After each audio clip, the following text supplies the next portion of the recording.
वर्ग 3 के मेरे सभी युवा शिक्षक साथियों, आप सभी लोगों को दिल से नमस्कार। दोस्तों, यह वीडियो बहुत ही महत्वपूर्ण है उन अभ्यर्थियों के लिए जो कि डीएड के हैं, जिन्होंने डीएड वर्ग से वर्ग 3 की परीक्षा को पास किया है। ऐसे अभ्यर्थी जो कि बीएड वर्ग से हैं लेकिन वे चयनित नहीं हैं। ऐसे अभ्यर्थी जो केवीएस के हैं। साथ ही में दोस्तों, बिहार 3.0 में जो बीएड के चयनित अभ्यर्थी थे जिनका रिजल्ट नहीं आया, उन सभी के लिए बहुत ही महत्वपूर्ण वीडियो है। सभी अभ्यर्थी ध्यान दीजिए और ज़्यादा से ज़्यादा हो सके तो वीडियो को शेयर जरूर करना। पहली बार मैं बोल रहा हूँ अभ्यर्थियों को कि वीडियो को शेयर करना। दोस्तों देखिए, कल सुप्रीम कोर्ट में जो हुआ उससे दोस्तों एक चीज़ देखने को मिली कि ब्रिज कोर्स का फिर से जिक्र क्यों किया गया। क्योंकि जब 11 अगस्त के फैसले में स्पष्ट रूप से कहा गया कि ब्रिज कोर्स किसी भी भारत की संस्था के द्वारा नहीं करवाया जा रहा है, तो ब्रिज कोर्स का कोई भविष्य ही नहीं है और ब्रिज कोर्स निर्धारित ही नहीं है एनसीटीई के द्वारा भी।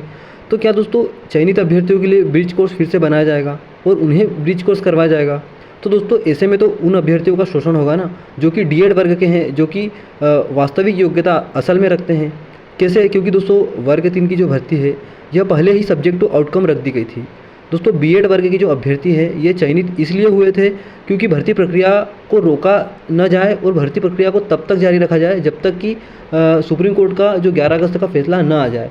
भर्ती को सब्जेक्ट टू आउटकम कर दिया गया था और जो 11 अगस्त का फैसला रहता वह इस भर्ती पर लागू होता।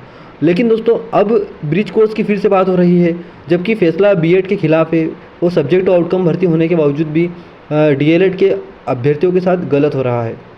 दोस्तों, अगर बीएड के चयनित अभ्यर्थियों को ब्रिज कोर्स करवाया जाता है तो केवीएस के उन अभ्यर्थियों का क्या जिन्होंने बहुत अच्छे केवीएस में पीआरटी में अंक हासिल किए थे, क्या ये अभ्यर्थियों का रिजल्ट जारी करके ये भी सिलेक्शन ले सकते थे? इनको भी ब्रिज कोर्स करवाया जा सकता था। इसके अलावा दोस्तों, बिहार के 3.0 की जो टीआरई 3.0 जो हुई थी उसमें बीएड के अभ्यर्थियों को रिजल्ट जारी नहीं हुआ। तो दोस्तों, उन अभ्यर्थियों को रिजल्ट जारी करके उनको भी ब्रिज कोर्स करवाया जा सकता था। और इसके अलावा दोस्तों, बीएड के ऐसे अभ्यर्थी जो कि चयनित नहीं हुए हैं, अब उनका अगर सिलेक्शन नहीं हुआ तो उनका वर्ग 3 को पास करने से कोई मतलब ही नहीं रहा। क्योंकि अगर अगली काउंसलिंग होती है तो उसमें दोस्तों बीएड के ऐसे अभ्यर्थी जो कि चयनित नहीं है, उनको सीधी सी बात है कि इसमें सिलेक्शन ही नहीं मिलेगा, उनका नाम ही नहीं आएगा। तो दोस्तों, ब्रिज कोर्स केवल उन्हीं अभ्यर्थियों के लिए क्यों किया जा रहा है जो कि चयनित हो चुके हैं, और ऐसे अभ्यर्थी जो कि केवीएस पीआरटी में सिलेक्शन ले सकते थे लेकिन उनका रिजल्ट जारी नहीं किया। और दोस्तों, बिहार की जो तीसरी भर्ती हुई थी 3.0, उसमें भी दोस्तों बीएड के अभ्यर्थियों का रिजल्ट जारी नहीं हुआ है। और दोस्तों, छत्तीसगढ़ में तो 11 अगस्त के बाद नियुक्तियां हुई है, उसके बाद भी दोस्तों उनको अगर ब्रिज कोर्स करवाया जाता है तो 11 अगस्त की जो फैसला है सुप्रीम कोर्ट का 11 अगस्त 2023 का जो फैसला है उसकी कोई वैल्यू ही नहीं रह जाएगी। दोस्तों देखिए, लंबे समय से डीएड वर्ग प्राथमिक शिक्षक भर्ती का इंतजार कर रहा था, लेकिन अचानक से 2018 में बीएड के अभ्यर्थियों को भी इसमें मौका दिया जाता है और एक ही साल बाद नोटिफिकेशन आता है वर्ग 3 का और बीएड के अभ्यर्थियों को इसमें मौका मिल जाता है। दोस्तों, लंबे समय से इंतजार करने वाले डीएड वर्ग के अभ्यर्थियों को बीएड के अभ्यर्थियों के साथ इस भर्ती में कंपटीशन में उनको भाग लेना पड़ता है। होता यही है कि आधी भर्ती में डीएड के अभ्यर्थी और आधी भर्ती के बीएड के अभ्यर्थी नौकरियाँ ले जाते हैं। लेकिन दोस्तों, माना जाए तो यह भर्ती पूरी 100% डीएड के अभ्यर्थियों की है। वर्तमान में अगर इसका हम स्टेटस देखें तो वर्ग 3 और प्राथमिक शिक्षक भर्ती भारत के किसी भी राज्य की हो, उस पर अधिकार सुप्रीम कोर्ट ने अब सिर्फ डीएड को ही दे रखा है। लेकिन दोस्तों, क्या वह पीरियड जिसमें कि 2018 से लेकर 2023 के बीच का पीरियड के अभ्यर्थी, डीएड वर्ग के अभ्यर्थी जिन्होंने प्राथमिक शिक्षक भर्तियाँ दी है, उन्हें बेवजह का बीएड के कंपटीशन की मार क्यों झेलना पड़े?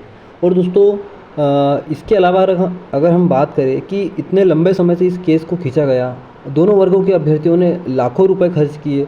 दोस्तों, यहाँ पर नियम कानून की तो बात ही नहीं हो रही है। राजस्थान हाईकोर्ट का नवंबर 2021 में आया हुआ जो फैसला था, ऑर्डर था, उसकी भी कोई वैल्यू नहीं रही। और दोस्तों, इसके अलावा 6 से 14 साल के बच्चों का जो एक प्रकार से अगर इस तरह के अभ्यर्थियों को जो बीएड के अभ्यर्थी अगर ये पढ़ाते हैं तो उनका जो दोस्तों शिक्षा का अधिकार है उसका भी तो हनन हो रहा है। सरकार दोस्तों बीएड के अभ्यर्थियों को बचाने के लिए पुरजोर प्रयास कर रही है। ऊपर से दोस्तों देखा जा रहा है कि सुप्रीम कोर्ट भी कहीं ना कहीं ब्रिज कोर्स को की ओर सरकार का ध्यान बढ़ा रही है। और दोस्तों, ऐसे में डीएड वर्ग के अभ्यर्थियों के साथ बहुत गलत होगा। इससे पहले दोस्तों स्पष्ट रूप से देखा जा रहा था कि डीएड वर्ग आराम से जीत जाएगा सुप्रीम कोर्ट में और हो सकता है कि बीएड के ऊपर किसी तरह का जुर्माना लग सकता है या उनकी मिसलेनियस एप्लीकेशन को खारिज किया जा सकता है। लेकिन एसजी के आने के बाद दोस्तों बिल्कुल पूरी तरह से रुख ही बदल गया है और दोस्तों ब्रिज कोर्स की यहाँ पर बात की जा रही है। अब दोस्तों, अगर मान के चलिए कि आने वाली सुनवाई में अगर डीएड की तरफ से कोई सीनियर वकील नहीं उतरता है और इस केस की अच्छे से पैरवी नहीं की जाती है, तो अब दोस्तों बिल्कुल डीएड वर्ग पूरी तरह से बाहर है और प्राथमिक शिक्षक भर्ती में जो चयनित अभ्यर्थी है इनको बाहर करना असंभव हो जाएगा और 1 अप्रैल के बाद यह केस बिल्कुल क्लोज हो जाएगा।